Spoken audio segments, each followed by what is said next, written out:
Hello, hello, hello. How's everyone doing? Another week, another episode. This is Stats Over Politics. As always, I'm your host, Shaun Holko, alongside my guy, Mr. Jaevon Toddy. Garry Singh is unable to join us tonight as he got called into work, but we will see him soon. Kaz Johnson of KazzyBear TV will also be joining us once again, Jaevon, for a very loaded NFL free agency special here on episode number 85 of Stats Over Politics. But Toddy, we have another guest, right? Or am I mistaken? I think there's one more person that we may or may not have joining the show today. I'm sure where he's really? There he is. He's in the waiting room. He is a man. He sometimes is a myth, but he's also a legend. None other than Mr. Kevin Dent. You guys see it. The program. You know what's going on.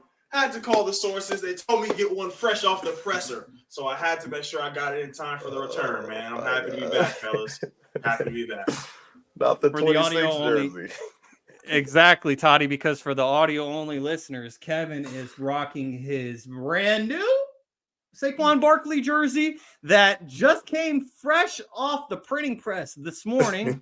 Or it could be a Miles Sanders jersey. It could also be that. But Kevin, welcome back, brother. We appreciate you for joining us. We know that you've had a lot going on in the last month with your work schedule changing, but we're glad to have you back. I'm happy to be back, man. You guys have been holding it down, and I'm ready to get back and talk. You know, a lot of things have changed since the last time I was on the show. If you guys don't remember, the last show I was on was before the Super Bowl. So, you know, Shaun and Toddy's hopes were all nice and high. And now they're all down and huffing and puffing. I'm texting Toddy every day, making sure the money problems aren't tight over there. You know, we saw a day one 916er have to walk away because, you know, the money's tight over there in Santa Clara, excuse me. But I'm happy to be back, talk a lot of football, a lot of free agency news, and get things rolling back to normal. As you guys can tell, Kevin is coming in hot because as hasn't changed a bit. Hasn't changed a bit. Wouldn't expect him to. But yeah, the first episode that we did without Kevin when his work schedule got flipped around was the Super Bowl preview. Toddy and I, we were feeling great going into it. And feeling on top of the world. Yeah, you know, and we are no longer on top of the world. And I think that we've covered it very well in the last 5 weeks. And so we're going to keep things pushing here on episode number 85 of Stats Over Politics. Life comes at you extremely fast. So NFL free agency special. And guys, there has been so much activity going on, and whoever's phone is pinging needs to put it on silent. But you know, there's been a lot going on in NFL free agency, so much so that I am not even going to take the time to read off every single move because it would take a lot of time. Instead, Toddy, I want to hear the most surprising move in your opinion thus far. Surprising move? Yes. Surprising.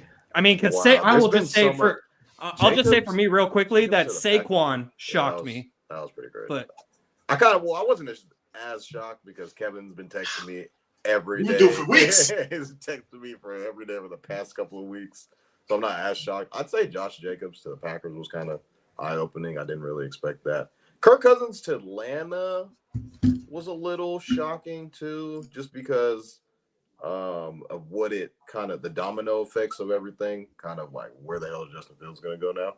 So now it's like that, Shaun, that stock that we're holding, that stock that we're holding, the Justin Fields fan club, it's getting very, very low. But does that mean we buy more stock, Shaun? I'm not sure about that. Yes, I will. I will buy your shares. I already bought Kevin's. I'll buy yours too. So, I mean, yeah, it's just a bunch going on right now. I mean, we saw that Eric Armstead, as Kev already alluded to yesterday, got released. I thought that was pretty shocking too. But for the most part, it's kind of just been a lot kind of just going on, like bang, bang, bang. Pretty much been pretty, steady like all day. The first, I'd say 30 minutes of free agency, it was kind of just like nothing was happening. And then the floodgates just opened right after that. So I had NFL Live on and all the specials going on in the background, so I could kind of just not have to look at my phone every 2 seconds. But Kevin, was keeping up with the group chat and, being Kevin our Adam Schefter. Yeah, Kevin Schefter. He was basically breaking all the news. And even before the news came out about Saquon Barkley, I just posted in a group chat. I said, "I hate you, Kevin." I already knew he was gonna post it because I saw the notification from Schefter, but I knew I wasn't gonna be quick enough to post it in the group chat because Kevin already had it lined up and ready to go. So that would probably be the most shocking of the day. Was definitely the Saquon Barkley news. There's we're gonna get into everything, but I mean just. A bunch kind of just happened all at once. So we're all just trying to just take in everything. We just got to remember that there's a bunch of new guys on new teams now. Like there's been so many signings today that I haven't really even got to mention or look about anything. Like I even saw that Patrick Queen, he's going to Seattle. And I was like, whoa, I didn't see that coming. Like he was a big time player on that Ravens defense.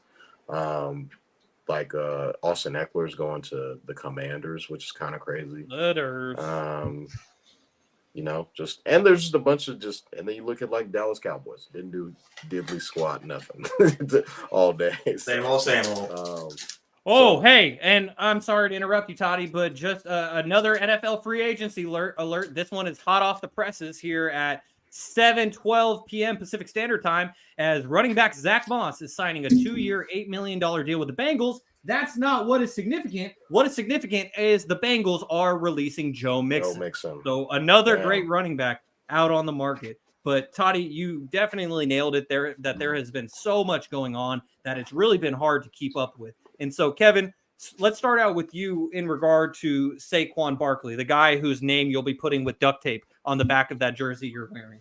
Just what did you think about this move? Because from my perspective, and I'm really trying to put my hater hat aside, just from my unbiased perspective, this is a big boom or bust move. Like this could be huge for the Eagles and be an absolute game changer, or I'm knocking on wood, and I mean that genuinely, or Saquon deals with injuries and it's kind of a swing and a miss. So what do you think about the Saquon move so far, Kevin? It was huge, man. It was huge. It brings a lot of different to the table. I honestly thought that we were going to take a page out of your guys' book. We have a good O-line. We invested in our O-line. We can have Elijah Mitchell run back there. We can have anybody run back there, and we're going to have productive seasons. And for the past 2 years is what we did. We saw Miles Sanders come in there, have his first 1,000-yard season. Then we see DeAndre Swift go in there and have a first 1,000-yard season. And we really just commit to the O-line and saying, whoever's going to be back there, we're going to do it. We haven't paid a running back since Shady McCoy. That was a long time ago. So to see how we really just, commit to this and say, I think this was a move because we got figured out. It was really apparent when Nick Bosa came out there and said, we put the blueprint out there. It was from there. I hate to say it, but that was the downfall of the season, and we just got vanilla. Yeah, you can blame play calling, you can blame Jalen Hurts regressing, whatever you want to say. But for us to now add another option, we saw Dallas Goedert go down, so it was hard to really get Smitty and AJ going down. We saw AJ go down. It was really hard to get Smitty and Goddard going. So getting Saquon Barkley, another guy who can get out the backfield and also run, brings a lot to the table. So I'm just ecstatic to have Saquon Barkley here. And like Toddy mentioned, we have been talking about this for a couple of days. As soon as I saw the news that Swift was he was unrestricted, he was out, Toddy texted me. So what's up? 3 for 24? I sent a whole bunch of gifts. There's a door. Don't let the door hit you where the good Lord split you. All type of stuff. I said, Toddy, we got 19. If you want to go out there and take a Booby Sanders deal, then by all means, go ahead. The grass isn't always greener. Miles Sanders ran for less than 400 yards this season and got his position taken from a rookie named Chuba Hubbard. So, he wanted his money, and God bless him. He took us to a Super Bowl. I'm never going to have no hate in my heart for him. And yes, everybody, this is a Miles Sanders jersey. I wish it was a Saquon Barkley jersey. I wish I had enough confidence to just go and make a random jersey just to come out here and spite everybody. But I'm really excited now. I can't wait to hear what Kaz has to say. Well, thank you, Kevin, for tossing me the lob on that one, because now joining us from the great state of Iowa, none other than Mr. Kaz Johnson of KazzyBear TV, another Philadelphia Eagles fan. So our panel is officially split, 50% 49ers, 50% Eagles. Kaz, how are we doing? Oh, can you guys hear me? Am I good? We got you. Yep. All right, perfect. I'm doing good. I'm doing pretty damn good. I ain't gonna lie to you. Not gonna lie to you, bro. Not gonna lie to you, man. Obviously, you guys already got started talking about some of the. I was listening again on my phone. And I do want to apologize for those who've been waiting on me for whatever reason, but my car tire popped on the way back from the gas station today, so I had to like tend to that like leading into the show. So we're good now. I'm here, and yeah, we got fucking Saquon, dog. I mean, we got the fucking Saquon Barkley, man. Well, so how do you feel about it? Because I'm glad you're here. Thank you for joining us as always. We really appreciate you. As Toddy likes to say, life be lifing, and so I'm glad you were able to handle that tire issue. But you sound very excited about this Saquon signing. The thing I was saying to Kevin, as you might have heard, is from the unbiased perspective, it seems like it's a real boomer bust move. But how do you evaluate the Saquon Barkley signing for the Eagles, Kaz? So when it first happened, and for those of you who follow me on Twitter, I did say I got asked by somebody random on Twitter like how I felt about it, and then I also commented on I believe like the initial whoever posted it first, and I was like, I was indifferent because I don't like to get too hyped on certain things. When teams get a player, it's like I'm not one to go Super Bowl. This is it. We did it. We got him. I'm not one of those guys because I've seen it, backfire time and time again. I was like, okay, what do you get signed for? Let me see it because I was high on DeAndre Swift. I tweeted today. I said, freezing cold take, and it was a YouTube short that I made about how the Philadelphia Eagles need to keep DeAndre Swift by any means necessary. Oh, I made sure he saw that. yeah. And it was a freezing cold take. I mean, and I still kind of stand by the, what I said. It's like our biggest issue wasn't the running back position. We didn't even use Swift, so it's like it is a boomer bust move. It's like what are we doing this for? I'm not mad at it. I mean, we got fucking Saquon Barkley. Why would I be mad about that? What team besides you guys? Obviously, I mean that'd be kind of strange if you got rid of McCaffrey for him. But like, you probably can't name 28 teams that would be mad if they got Saquon Barkley right now.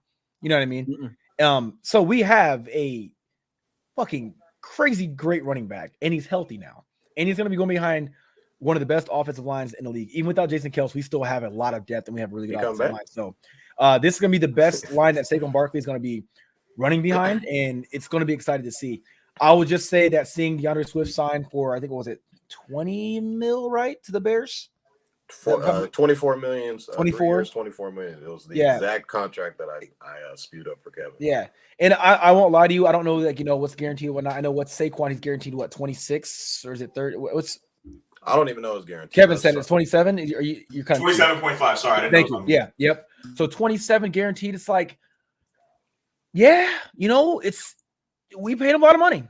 And he has the potential to make a lot more than that. And it's like, you just can't be mad at it. So it's someone who from the outside in is like, all right, let's pump the brakes here a bit. Let's see what the two contracts look like. You were high on DeAndre Swift. He's gone now. Was it worth it? And when I sat and thought about it for a couple hours, I was like, it was worth it. It's worth it. We do have other holes to fill.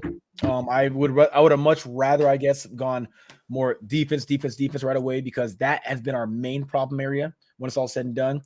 We have brand new coordinators, so we get to figure that out. But at the end of the day, DeAndre Swift was not the problem. He was actually a big part of the solution.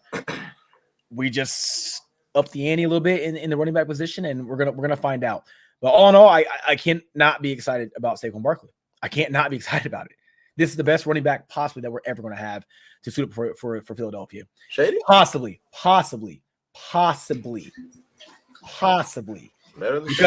Because coming out of college, you got to pick between Ryan Westbrook, LaShawn McCoy, the Deuce Staleys, the Crow Buckhalters, and Saquon Barkley. Who are you picking? Saquon Barkley.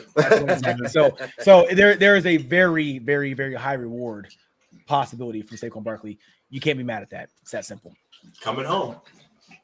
And Toddy, rather than asking you about Saquon directly, I wanted to ask you about the turnover of running backs in the NFL, because as Adam Schefter tweeted earlier, after the Austin Eckler signing with the Durs in Washington, There has been a lot of change with NFL running backs thus far through free agency. So obviously, as we just mentioned, Saquon Barkley's on the Eagles, Josh Jacobs is on the Packers, Austin Eckler's on the Commanders, Tony Pollard goes from the Cowboys to the Titans, DeAndre Swift from the Eagles to the Bears, Devin Singletary from the Bills to the Giants, Gus Edwards from the Ravens to the Chargers, and Antonio Gibson from the Durs to the Patriots.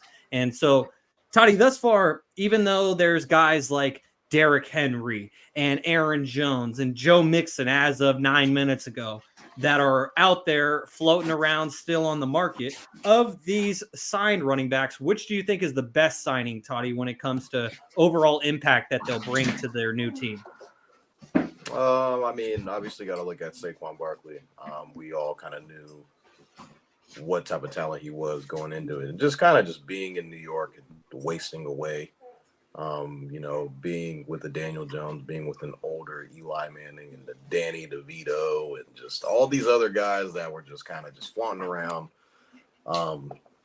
He now has a chance to play meaningful football. I mean, I guess he kind of was, what was it, a year and a half ago? Yeah, they did make the playoffs with Daboll. Yeah, they got a playoff win with Daboll, that is. So now you're kind of looking at it with, this team that he's going to. Essentially, it's a super offense. You got Jalen Hurts, you got Saquon Barkley, AJ Brown, and go ahead, Devonta Smith, Dallas Goedert. I mean, you got a good offense. So we'll see if how everything kind of pans out. If healthy, I mean, this could be one of the best offenses in the league. Let's call a spade here. So I really like that signing for the Eagles. I was Kevin kind of convinced me because he just kept on just like sending me constant messages that he's going to the Eagles. He's going to the Eagles. And I'm just like, I thought he was going to go to LA. I saw something about like Houston, CJ Stroud was trying to get him. But then, you start seeing more and more things about the Eagles. As the days goes by, you start seeing more and more people start talking about Saquon to the Eagles. And then it's kind of just like, all right, it's probably going to happen. And, Kev probably helped me out a little bit with, his sentiments and everything that he was sending me. So I really thought the Josh Jacobs signing to the Packers was really, really good. They got a great running back, somebody who can be a 3-down back.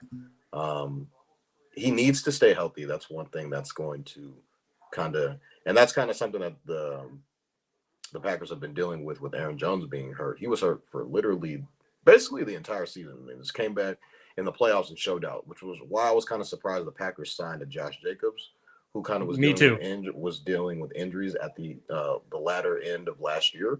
So and then Aaron Jones, he balled out in both playoff games. So I thought he definitely made a statement. So he's going to be another free agent out there kind of looking for his next team. So there's a bunch of guys kind of still out there.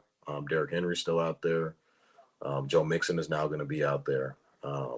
There's some solid running backs still out there on the market that are probably going to get solid deals. So the Commanders getting Austin Eckler, as I already mentioned earlier, was I think he's kind of, this is more of a potential signing because it's kind of based off of who the Commanders get at 2 when they're drafting. So he's probably looking at it like he's going to another young quarterback, and the Commanders are going to be on the up and up.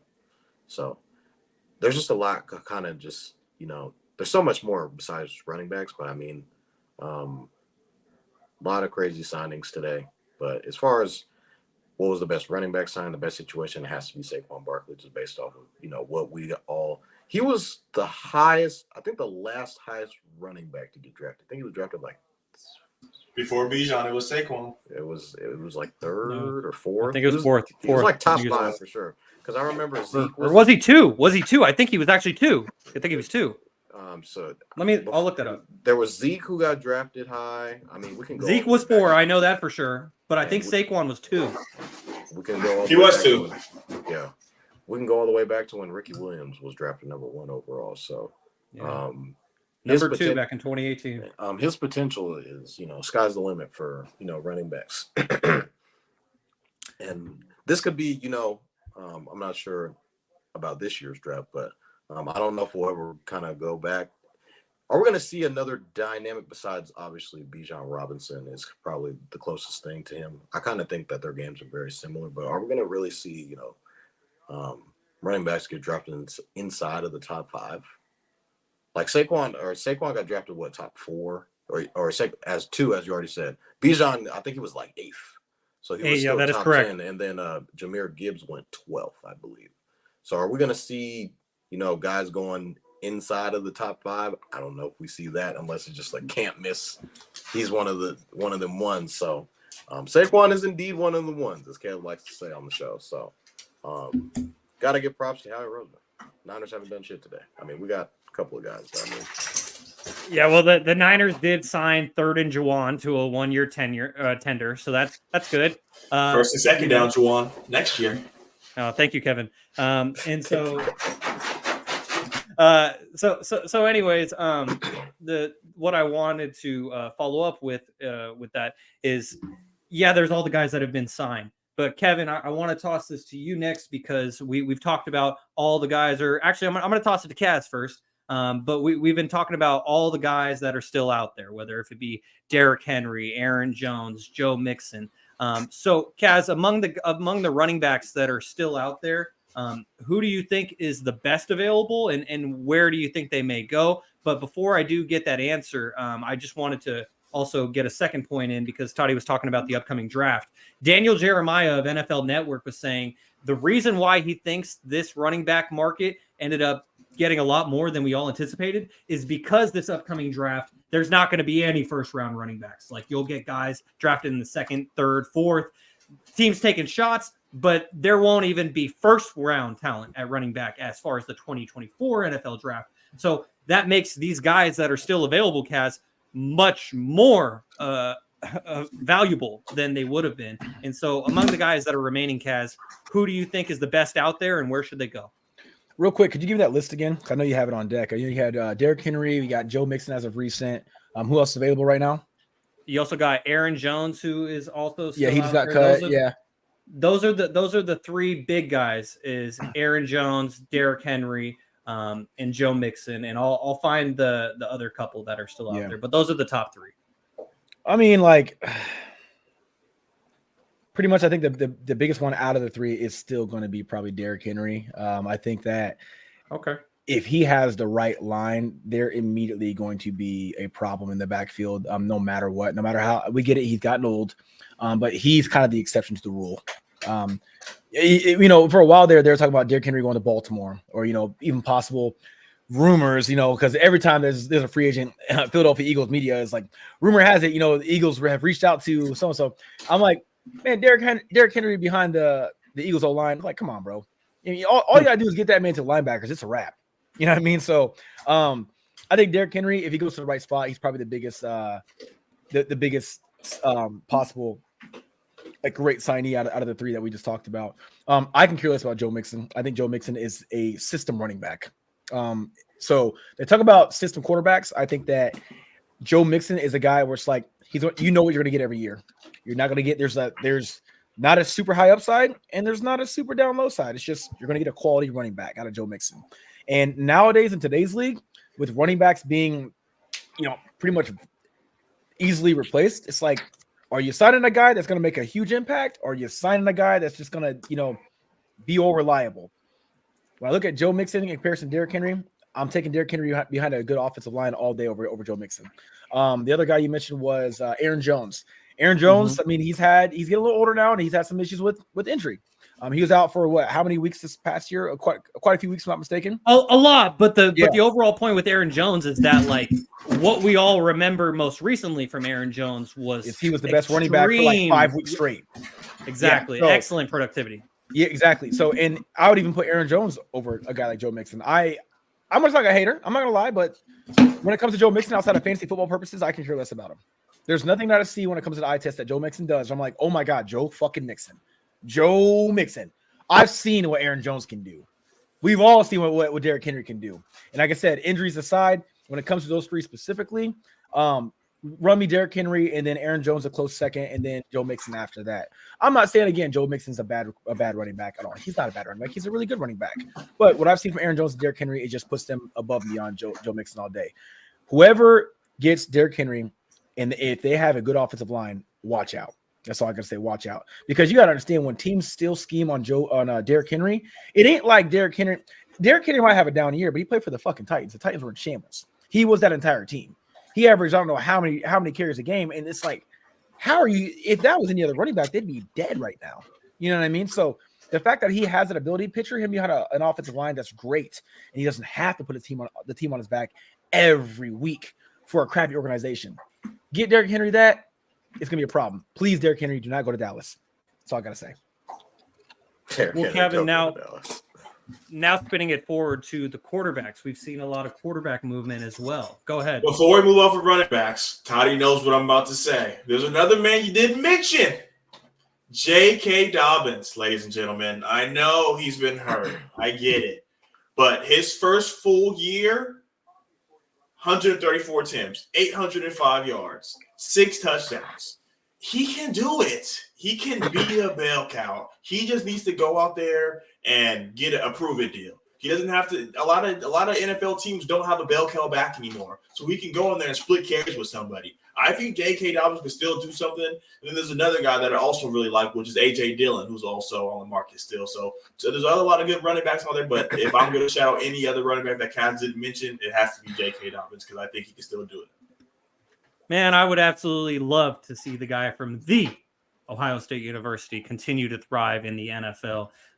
But that's another guy who unfortunately has struggled with injuries, as you mentioned, but hopefully he can get back right. So, Kevin, there's been 4 big moves when it comes to quarterbacks thus far. Maybe I missed one, but from this list that I compiled, you have Toddy's boy, Baker Mayfield, getting a huge contract with the Buccaneers as he signed for 3 years, $100 million total, $50 million guaranteed with incentives. That deal can be worth up to $115 million. And as Boston Connor from the Pat McAfee show pointed out on Twitter, Baker was a guy who was playing defensive line for the Panthers practice squad last season. And so for him to have a great season with the Buccaneers and turn it into a 3-year deal with $100 million, good for him. Russell Wilson, as we discussed last week, was cut or going to be cut by the Denver Broncos, and he has now agreed to a veterans minimum deal with the Pittsburgh Steelers. Unfortunately, we'll have to wait to hear Gary's take on that. Kirk Cousins, as was mentioned earlier, he signed with the Atlanta Falcons. I heard some sports analysts saying the other day, like, oh, Kirk has already gotten real estate in Atlanta, and then other people were saying, well, he can have real estate in Atlanta and he can live there in the offseason, but it doesn't mean he's going to sign there. No, he's signing there. That's why he got the real estate in Atlanta. And good old McCorkle Jones got traded to the Jacksonville Jaguars to transition into a career backup role. So good for him. And the big question mark is Justin Fields, because Toddy's guy, Caleb Williams, is likely going number 1 to Chicago. And with Atlanta getting their quarterback, Pittsburgh getting their quarterback, I mean, you still have Minnesota out there, but they're apparently interested in Sam Darnold. And so that leaves a big question mark for the future of Justin Fields. And so in regard to all of that movement with quarterbacks, Kevin, what stood out to you the most as the most significant move? I think it's Russell Wilson. Russell Wilson going to the Steelers. We saw what this team did with the quarterback play that they had. Just from a eye-to-eye perspective, Russell Wilson's better than any quarterback they've had since Big Ben. You know, you can look at the numbers. Kenny Pickett has thrown 8 touchdowns to Russell Wilson's 26. They haven't thrown more than 10 touchdowns in the past 2 seasons. This offense has been piss poor, and Garry would attend to it with Matt Canada. I really compare this season to last year's Baker Mayfield because they had the same numbers, but he didn't have a Mike Evans. He didn't have a Chris Godwin. So now we're putting him with not Kenny Pickett. We're putting him with Deontay Johnson. So Pat Fairmouth, George. What's the number 14? Pickens. George. Okay, I was getting confused. So George Pickens, Najee Harris. They got the other running back. They have a lot of talent over there. A lot of talent, and we saw that they were able to get enough quarterback play out of Matt Trubisky and Kenny Pickett to get to the playoffs. And what everyone's forgetting is Tomlin don't play. He don't play that loser shit.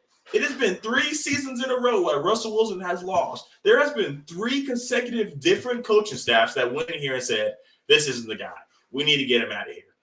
So this is a fresh start for him, and he is going to be last year's Baker Mayfield, in my opinion. He has the opportunity. He has the numbers. And the Broncos, after a 5-0 run, said, if you don't take a pay cut, you're sitting down.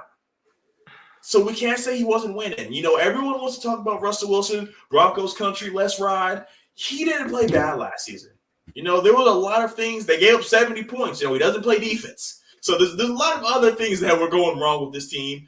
Nathaniel Hackett, now they got Sean Payton. There's just been a lot of turnover. There's been a lot of other things besides Russell Wilson. Russell Wilson had at a point of the season, had better numbers than Patrick Mahomes. And no one was saying Patrick Mahomes was falling off a cliff. 3 years ago, this was a Super Bowl quarterback, Hall of Fame, first ballot, no conversation. And now people are slandering his name, just like they did Baker Mayfield. So I think he's going to come in here with the weapons that they have and be able to expand and show what this team can do. So I'm really excited for Russell Wilson to see what he can go out there and do. And then Arthur Smith being there. Before he was a horrible head coach, he was a hell of an offensive coordinator. So you know what? Let's reel it back. Just call some plays. We don't need you yelling at nobody on the defense, special team, yelling at the other coaches. Do what you do. Call plays. Let's run the ball. And I promise you, if they turn this offense into the Atlanta Falcons, where they're just not using their weapons and letting the backup tight end catch all the passes, and then we'll have a different conversation. But I believe that Russell Wilson is probably the biggest quarterback news here so far. Well, Toddy, please forgive me because I mentioned 4 big moves and then the question mark of Justin Fields, but I omitted the biggest signing of all these quarterbacks, which is that the 49ers re-signed quarterback Brandon Allen. So, hey, Sam Darnold may be on the way out, but the 49ers got their backup quarterback still in town. So, Toddy, all jokes aside, which one of these quarterback moves stood out to you the most, and what do you think will make the biggest impact for their respective squads? Who's going to make probably Kirk Cousins to Atlanta.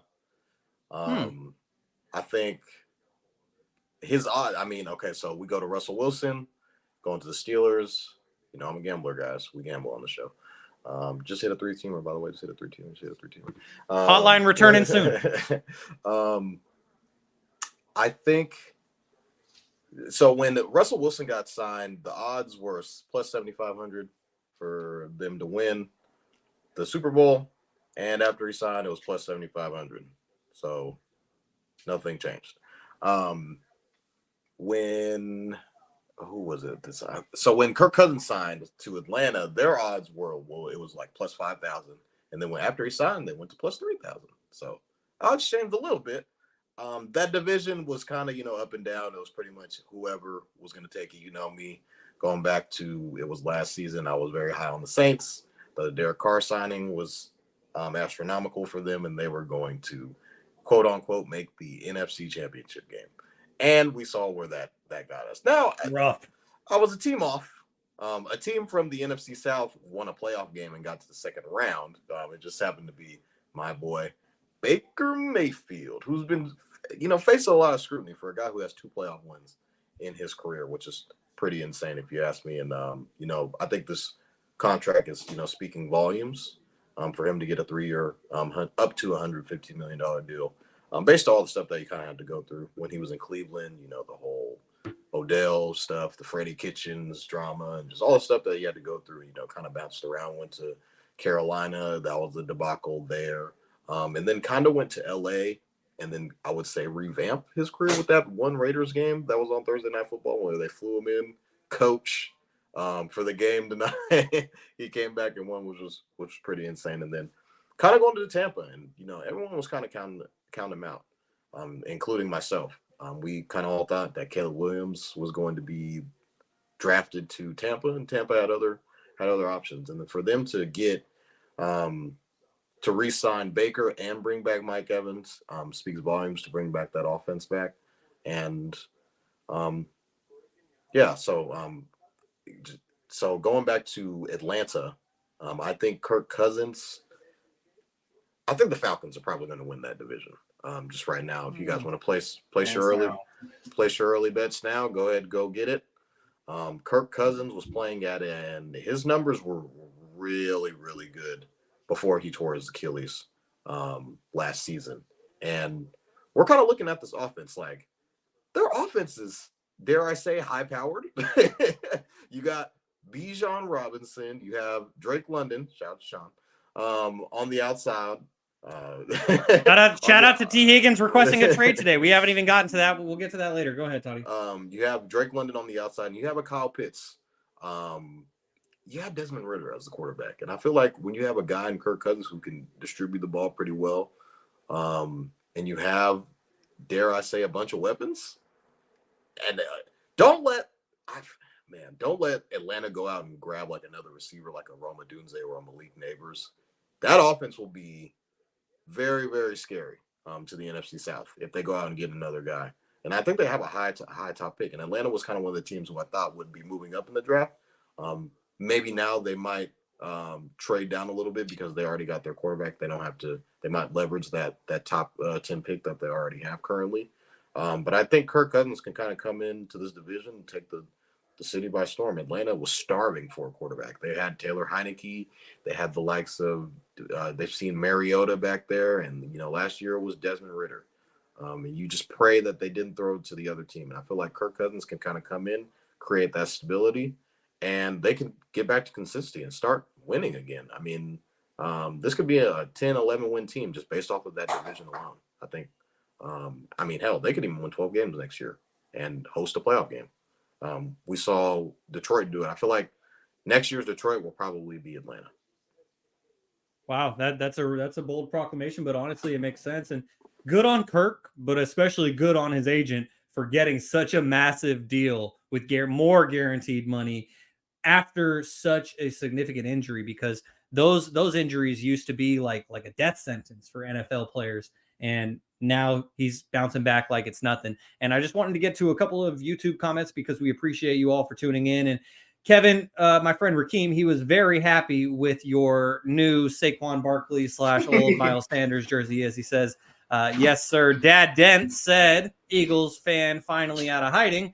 And Rakeem says, hey, it's been a rough couple months for us. But Rakeem wants everyone to know, he says, insert Shrek meme, y'all in trouble. So according to Rakeem, the 49ers are in trouble because now the Eagles have Saquon Barkley. And finally, I also wanted to give a shout out to Jonathan, who said, I am rooting for Baker. So, Toddy's not the only one rooting for Baker. And I wanted to get to one final comment. This is from Instagram. You can follow us and watch on Instagram Live, even though we have a pretty good audience right now through Twitter or X. So we appreciate all of you for that. But on Instagram, Juan in a million says, fuck Austin Eckler. So I guess Juan isn't a fan of the signing of Austin Eckler with the Durs.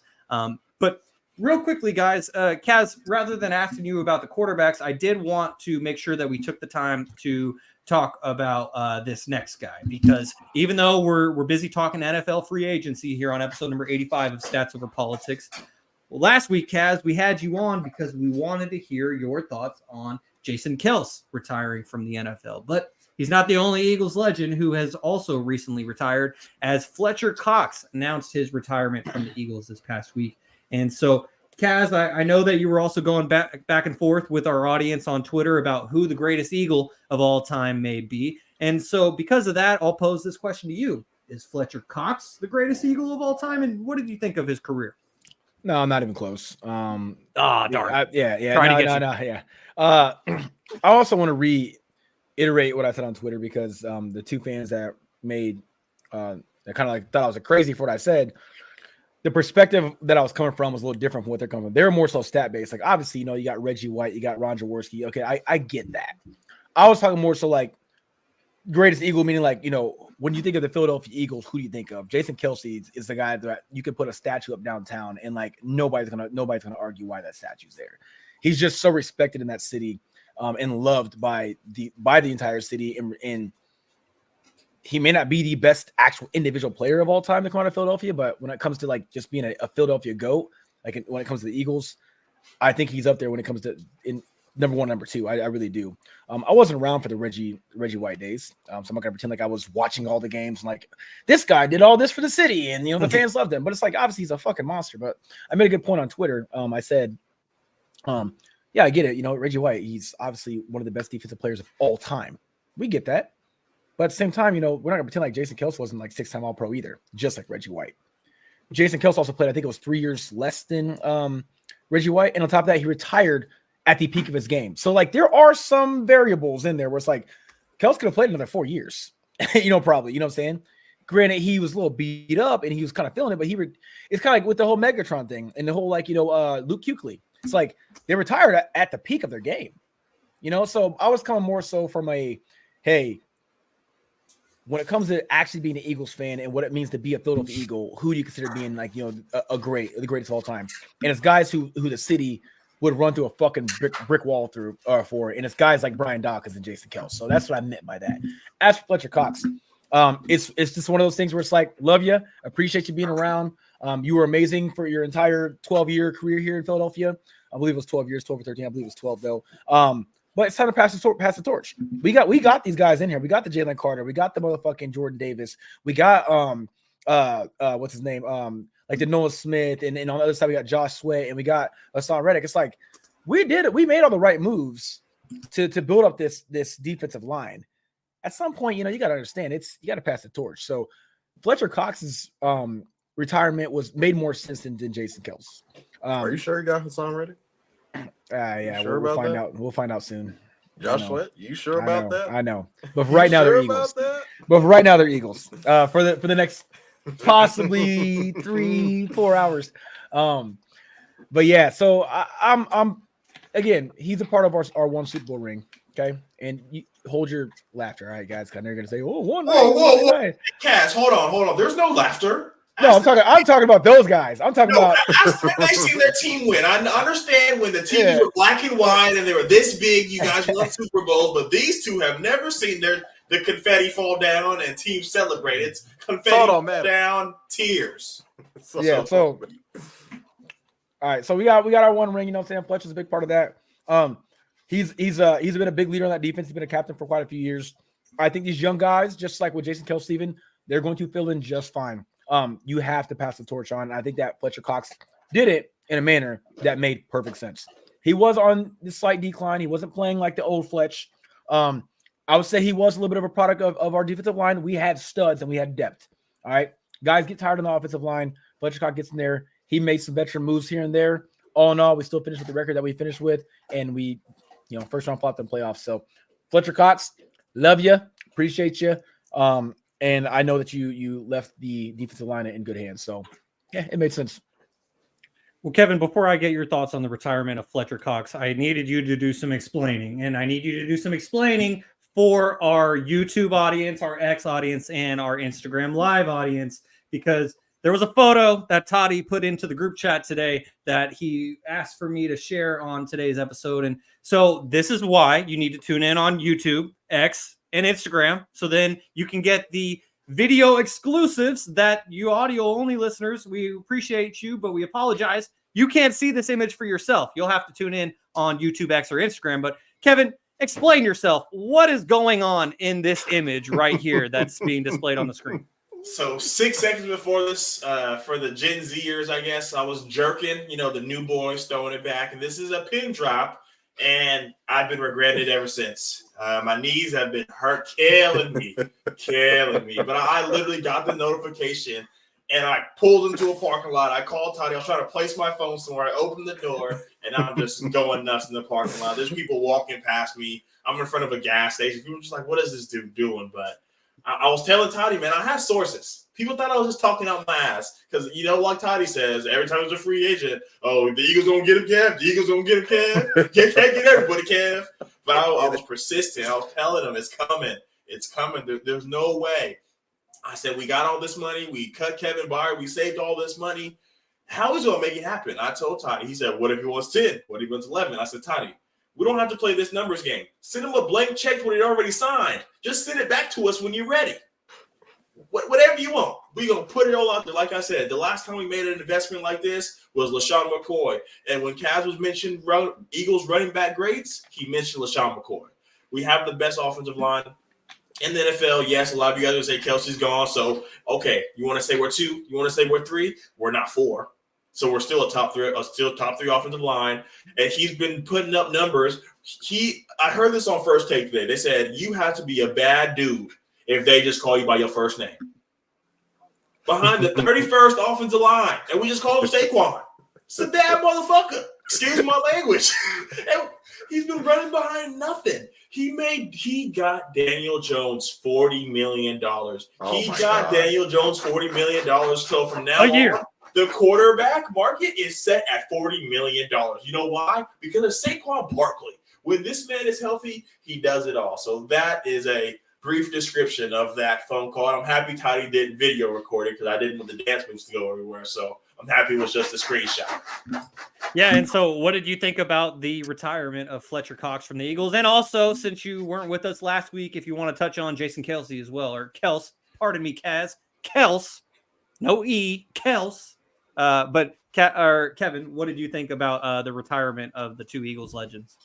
Yeah, man, Toddy hit me up talking about, 2 unexpected retirements. And I was like, Toddy, we've been preparing for this. You know, Jason Kelce 2 years ago handpicked Cam Jurgens. When Cam Jurgens was picked and you saw the live reaction, he was screaming like we had the number 1 pick in the draft. That woke me up. I was like, oh, Cam Jurgens, okay, we have Jason Kelce. And then I saw the excitement and I saw how he talks about him. And now we finally get to see the result. You know, we came out here and we said, Cam Jurgens, you're so good. We're going to play you from day one. We're going to play you outside of your position because Jason Kelce believes in you. We have the best offensive line coach in the league. So they believed in him and given him that faith and that belief as a rookie, as a second-round pick. You're sitting next to Lane Johnson and Jason Kelce. These are Hall of Famers to your left and your right. You got Jordan Mailata over there. Landon Dickerson, now the highest-paid guard in the NFL. You bumping elbows with some real dudes. As a rookie, as a second-round pick. So for him to get that opportunity as a youngster goes a long way. So Jason Kelce has done tremendous things for us. Without him, we don't have a trophy. Just like Fletcher Cox, you know, like Kaz mentioned, these guys paved the way for us. And we knew as time was going on that there was going to be a point when we looked toward right and our left and there's no Fletcher Cox. There's no Brandon Graham. There's no Lane Johnson. There's no Jason Kelce. So we've been prepared for this slowly but surely. Milton Williams, Jordan Davis, not Hassan Reddick. We have Nolan Smith, Jalen Carter. We've been preparing for this. We've been doing it on both sides of the ball. We know what's going to happen. We know that eventually that these guys cannot play forever. But the fact that they were to extend their careers out to what they did, a lot of people forget it. On our Super Bowl run, I know Kaz mentioned it. We had a stacked up defensive line. Fletcher Cox had 10 sacks. So a lot of people say he was playing on his way out, but he was still playing at the top of his game, and he was able to mentor guys, and that's really going to pay off for us in the long run. So I hate to see 2 legends go down like this, but I'm happy to say that we're prepared for it. And unfortunately, I hate to say this as well, I wasn't shocked. You know, we saw that, you know, there's a lot of mic'd up moments for the Eagles, and Fletcher Cox is just on the bench. You know, he wasn't really going out there a lot. Brandon Graham's not really going out there a lot. Jason Kelce was having a lot of false starts, you know, just uncharacteristic stuff. He's banged up a lot more. He's always on the practice or injury report. So it was time coming. Of course, the Eagle fan in me said, you know what, fuck it. Give me one more. Give me one more. Let's go all in and let's do one more. But like I said, eventually they were going to have to go, and I'm happy that we're in the position that we are. But, you know, after the news, I've been seeing a lot of people asking Jason Kelce to come back. Who knows? But Saquon Barkley is here, and, you know, I'm throwing this random number out, but I couldn't remember the number that him and Jalen Hurts could squat, but they're saying the tush push is going to be fine. So we're going to be all right. Yeah, and to follow up on the Jason Kelce rumors, I'm trying to mention an X user's @name. It's Panasonic DX 4500 or whatever, but it was a viral tweet, and it was a quote of Saquon agreeing to terms on a contract with the Eagles. And this Twitter user said, Jason Kelce's phone is talking to him like the Green Goblin mask right now, telling him to call Jeff Stoutland. And, you know, I honestly thought that was pretty funny because, you know, it kind of just hit the nail on the head that, like, maybe Jason Kels isn't completely done. I don't know. What do you think, Kaz? Do you think that Jason Kels could potentially come back, or do you think that he's done for good? I don't know, brother. Man. I mean, you sound torn. God, what do I want? Get your ass back, bro. Get your ass. No, back. what do you think is gonna happen? What I think he's done. Jason Kels is not one of those guys. He's what he says. He says what he says, man. He's not one of those. He's not like that. You know what I mean? He's not in a Tom Brady's way. Like, well, I kind of retired. I kind of didn't. He made his decision, man. The tears have been shed, and he's done. Oh man, this is rough, dude. This is rough because we know what he needs to do. We all know what he needs to do. You retired as a top, if not best center in the NFL. You retired on the top, so you're not done. You're not done. You got Saquon. Here's the thing. It would be kind of like it'd be kind of insulting. I feel to where to guys like DeAndre Swift, which like, oh, we got Saquon. All right, I'll come back now. It's like, so what you're trying to say is, I mean, our offense was the same offense already. He didn't know DeAndre Swift was gonna. I know what I'm saying. Like, but picture now he comes out of retirement. What's the reason? Well, we got Saquon. It's just not a good look if you ask me. If you retire, you retire because you're done. You don't retire because your team sucks or your team's down bad. That's not where you retire. And Jason Kels is the kind of guy who he's retiring for a specific reason. He's not retiring because of what's going on with the team. He's retiring because he is done with football. I don't think he returns. I don't think it's even a question. I hope I'm dead wrong. I got one thing to say about the guys coming at Kaz on Twitter. I saw a crazy thing on Twitter that I wanted to bring to you guys. The example is people say AI is going to be the greatest Sixer ever, but when you look at the numbers, it's not. But it's because of what AI stood for. AI was the generational impact. He's not Joel. He doesn't have the MVPs. He's not Dr. J. But the impact that he had is still to this day. Like, there wouldn't be tunnel picks. Like, I know this is something so small to the impact that he had, but Allen Iverson, people will say, was the greatest Sixer because of the impact he had. The impact Jason Kelce had, like Cass said it when I was gone, he could walk through the hood and they gonna rally around him. He getting free beers for life. He didn't throw touchdowns. He didn't catch no passes. He didn't get no picks. He's a center for crying out loud, and people love him. Yes, that's all I was saying. I wasn't just looking at strictly stats. I was just like, I understand when you think of an Eagle GOAT, that's a beautiful example. Thank you for bringing that up because, obviously on Twitter or any social media, things can be taken out of context. And even though I was on video saying like, oh, I think Jason Kelce, won, and on defense, Brian Dawkins, I'm more so looking at like, first off, you are elite levels, statistically and physically, you are elite. So we're not going to ignore that. But I'm talking leadership, what it means to be an Eagle. That's a big deal. That's a big fucking deal. And anybody from the city of Philadelphia, if you're from there, if you've met people there, they'll tell you, man, like, listen to how they talk about these players.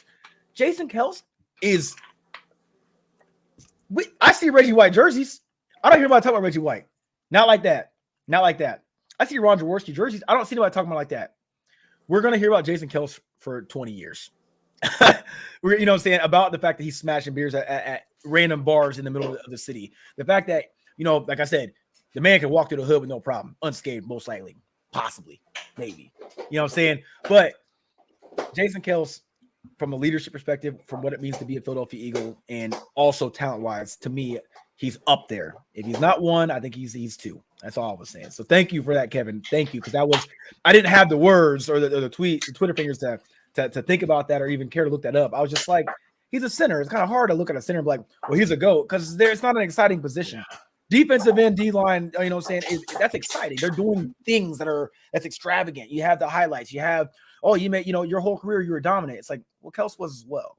So we're not going to ignore that. So Yeah, that's a really great point, and I'm really glad that Kevin mentioned Allen Iverson, not artificial intelligence, but Allen Iverson, because Can't believe you guys thought I said what I did. well, I mean, I get what Toddy was thinking, because like when I first hear people talking about AI now, like as a journalist, my brain automatically goes to artificial intelligence, because like I'm scared that AI is going to take my job one day, and so AI is always on my mind in that context. But Allen Iverson, and I mean, of all people to say this, it's probably out of place, but Allen Iverson like truly changed the culture, not only in Philadelphia, but in the NBA, like forever.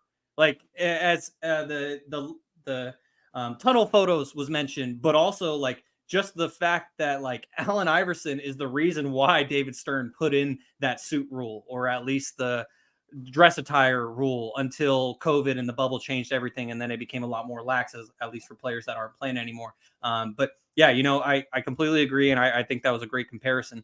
Now, Toddy, I want to hear from you, because we've talked about the running backs, we've talked about the quarterbacks, we've talked about the Eagles, but there were plenty of other moves that were made in NFL free agency thus far. And so, what else stood out to you, Jaevon, that you'd like to discuss? Brian Burns going to the Giants for like nothing was pretty insane. It kind of sucks that he's going from the Panthers to the Giants, because both teams are garbage. So I'm going where they pay me. So I'm going wherever they handing out the money. So I think he did get a contract too, for like, I think it was something for like a 3-year extension, like $150 million. $150 million, 3 years. Yeah. It was. Yeah, insane. That D line is very, very scary. Saw that. I saw what was the Dolphins, the Raiders got from the Dolphins. I forgot what his name was. Christian Wilkins, when they freaking drafted yeah. Cleveland Farrell, number 4. Like, all right, I'm gonna put my hater hat on real quickly, because the Raiders could have drafted Christian Wilkins at number 4 out of Clemson. Instead, they took his teammate that was projected to go in the 20s, and they took Cleveland Farrell when they could have drafted Christian Wilkins. Hey, Shaun, AP and now AP wasn't there. Yeah, I know AP wasn't there, but now, I mean, they would have had to give him the bag eventually, but I feel like they could have given him a little bit less if it was a hometown discount. But when I saw that signing today, just what went to my mind is, great signing, but could have drafted him. Should have done that 4 years ago, 5 years ago, but nevertheless, good move for the Raiders. Go ahead, Toddy.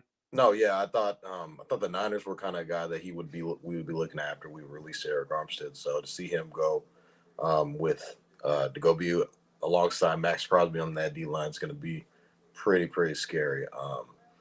This isn't necessarily a move or a signing, but I did the T. Higgins signing. I guess we're going to kind of get into that already. T. Higgins, basically, he got franchise tag, so he's going to be getting pretty decent money, but it's only for 1 year. But he does want a long-term contract. Got to completely understand. In the game of the NFL, guys are always looking for their next contract. They don't know if or when they are going to get their next contract. Brandon Ayuk. As Kevin mentions, our All-Pro receiver, Brandon Ayuk, who will probably get some dollars pretty soon. He's on the moneymaker. He's on the final year of his contract, so he's not going to get franchise tagged. I don't think so. He's got at least one more year left. You're on his deal, so we'll see where that goes. But T. Higgins, there's a bunch of teams that you could kind of look out and see, where's there a need for receiver? Do they need to go out and get a guy, or would they rather just draft a guy? Kevin and I have kind of been going back and forth on the receivers this year. Would Brandon Ayuk be a top 4 receiver in this draft? I still say yes to that, even though this receiver class is very deep. Very deep. So there's a lot going on right now. As for all the only listeners, we got a comment from Jonathan. He said the Bengals are messing up their own franchise. Not necessarily. I wouldn't say that they are messing it up. It's kind of like you're paying Joe Burrow a shit ton of money. You're paying Jamar Chase, or at least I don't know if Jamar has Jamar signed? Yeah, I don't know if he has or not. No, yeah, he's a year younger than T. Not a year younger, but he came out a year later. So it's kind of like, are you going to pay Jamar, or are you going to pay T. Higgins? That's kind of what it's looking like. It's like, and it's tough to pay 2 receivers anywhere.